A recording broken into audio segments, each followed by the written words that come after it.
Okay, after we learned about landscapes, we decided to fold our paper into thirds. Now, we can be really precise about this and we can measure and we get rulers out, but Mrs. Cole doesn't really believe in perfect art. I think the imperfections is what makes learning more fun and more real. So we are just gonna kind of wing it, okay? So I'm gonna try to show you how I showed the class. This might be a challenge, but stick with me and we'll go through it a couple times. And if it's not perfect, it's good enough, I promise. So you'll take a piece of paper. You could do this with copy paper, or you might want to get some drawing paper that's a little bit thicker. This is our drawing paper we have at school. This is a 9x12. I am happy to leave a stack of 9x12 paper in the office for you to come pick up. Or you can use any kind of drawing paper you have at home. If it's bigger, if it's smaller, whatever you need, let me know. I will definitely leave some drawing paper in the office for you to use it. I probably should have done that earlier because I don't think I put any in your art kits, but I will rectify that. So if you don't have my paper and you're not comfortable coming to school and you have like a drawing sketchbook paper, that's perfect. Worst case, if you only have printer paper, you can make that work too. It's gonna be the same, it just might not stand up like mine will, but we'll make it work. All right, so that's out of the way. Now, when you get your paper, you wanna have it horizontal, which is long side to side. We don't want it vertical, we want it horizontal. So you're gonna lay it flat on your table, and then from both sides, you're gonna pick up both edges. And we're gonna create kind of like a burrito, but not a burrito, if that makes sense. So I'm gonna start rolling one side over, and then I'm gonna bring the other side on top of it. We don't want it super small because then I have too much lap. So what I want to do is kind of get it so it feels like my edges, if you can see, kind of match up. Okay, I'm going to show you one more time. So I took my edges and I started folding them together. And if I went too far, I just kind of let it out a little bit. I want to make sure these edges are smooth, nice and even as best I can. And once you feel like that's pretty close and even, make sure it's straight at the bottom. Go ahead and press, or we called it yesterday, we smushed and smooth. All right, so smush and smooth. So when you're done, if you open it up, it's in thirds. Pretty neat trick. All right, this was tricky for a lot of people. So if you have to pause this and rewatch this a couple times, no problem. If you're still having a hard time, you could probably Google how to fold a paper in thirds, or just wing it and see how it goes. All right, so right now your paper's kind of at a U, right? It flips in like a brochure or a menu. So what we want to do is take this top flap here, open it up and refold it so it goes behind the whole stack. Okay, I'm gonna show you again. So see how it's kind of like this? I'm gonna take this top flap and I'm gonna fold it back on the same crease, but now it's behind everything. I'm gonna smush and smooth.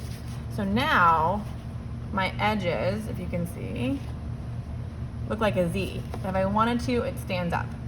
So it kind of looks like a Z now. All right, okay. That is step one. Step two, you're gonna open it. So it doesn't matter how you open it. The things on your left side will be your background. The thing on your right side will be your foreground. So if one's bigger than the other like mine, I could easily flip it. So now I know that's on the background. It doesn't really matter. It's whatever personal preference to you. So this is your background, this is your foreground. So that means the middle needs to be the middle ground. Okay, so now you need a pencil. And you'll need some scissors. So what you want to do is we want to create like where our sky is going to be. You can decide later if you want a sunrise or a moonscape, it's up to you, but we kind of want to make a rainbow line going across the top here. So I'm going to do just kind of an arch, like a rainbow line that comes around and down. Keep it pretty simple. You want to keep this kind of close to the top, not too far down. When you're done with that, we're going to draw on this crease, and to remind ourselves a vertical line, we need to go down because we need to make steps. So I did my arch, then I drew a vertical line to remind me to start down here. So now in my middle ground, you have to decide, do you want mountains in the middle ground? Do you want hills? Do you want water? And based on that is the type of line. If you want mountains, you could draw some zigzag lines back here. If you want water, you can draw some waves. And if you're not sure, you can just try and do a gentle something back here and you can turn it into something later. So I'm gonna go ahead and sketch it out. I'm gonna bring my line down a little bit. And I'm gonna draw some big kind of waves here. And I'm gonna go to my corner and I'm gonna stop. So the main thing here, and I might have gotten too close, is it needs to go down. So just like the other one, I'm gonna draw on that crease and I'm gonna draw a line going down because we wanna make sure this next step goes down.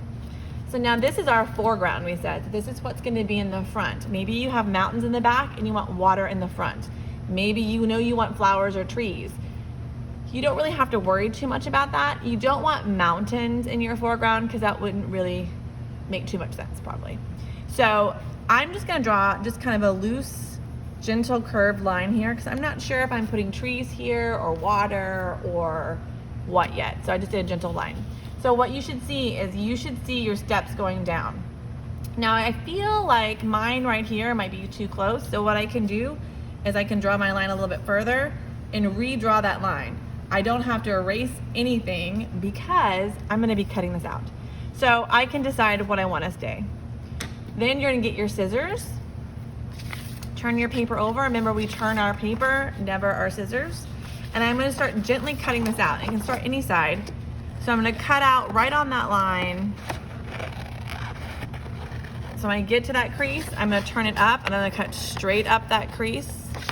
I'm gonna go that second line I made and cut out those curves. If you cut out or drew zigzag lines or really wavy lines, it might be more of a challenge to cut out, but try your best. I'm turning my paper. I'm gonna cut up that line and I'm gonna start cutting my curve. Now, if you change the way your line is shaped based on how it was drawn, that's okay, nobody will know. So when you're done, you should see 3 steps. It should look like you're going downstairs because this is where the magic happens. Are you ready? When you fold it back up, you should see 3 sections. So you have your background, your middle ground, and your foreground. Now my paper isn't even here, and if that bothers you, we can refold it, but that doesn't bother Mrs. Cole because I know I can draw something here to make it look like it works. So after you've cut it out, if you feel like you don't have enough middle ground and you want more middle ground, you can go back and trim this. Same with your horizon. If you don't have enough sky, you can trim that middle ground.